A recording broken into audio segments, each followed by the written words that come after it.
திருவாரூர் மாவட்டம் காரியங்குடி ஊராட்சி ஒன்றிய தொடக்கப் பள்ளியின் குடிநீர் தொட்டியில் மலம் கலக்கப்பட்டதாக கூறப்படுவது தொடர்பாக போலீசார் 3 பேரை பிடித்து விசாரணை செய்து வருகிறார்கள். இது தொடர்பான கூடுதல் விவரங்களோடு இணைகிறார் எமது செய்தியாளர் ரவி. வணக்கம் ரவி, உங்களிடம் இருக்கும் தகவல்களை சொல்லுங்க.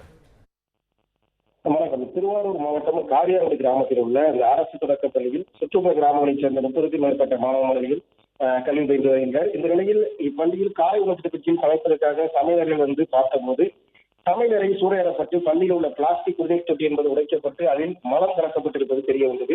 இதனையடுத்து தலைமை ஆசிரியர் திருவாரூர் தாலுகா காவல் நிலையத்திற்கு அளித்த புகாரின் அடிப்படையில் காவல்துறையினர் நிகழ்விடத்திற்கு வந்து விசாரணை மேற்கொண்டனர். முதற்கட்ட விசாரணையில் குடிபோதை ஆசாமிகள் இதுபோன்ற செயலில் ஈடுபட்டுள்ளதாகவும் சாதி ரீதியான எந்த பிரச்சனையும் இல்லை என்றும் காவல்துறை தெரிவித்துள்ளனர்.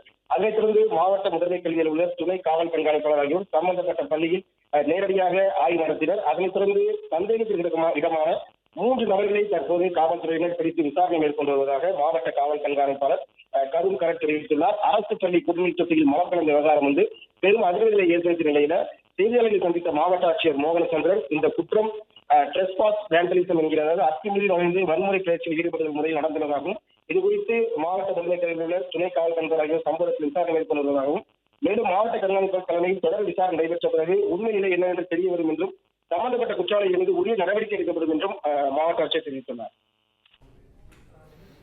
நன்றி ரவி, உங்க தகவல்களுக்கு. பிளே ஸ்டோர் மற்றும் ஆப் ஸ்டோரில் இருந்து பாலிமர் செயலியை QR கோடு மூலம் பதிவிறக்கம் செய்யுங்கள். செய்திகளை உடனுக்குடன் பெறுங்கள்.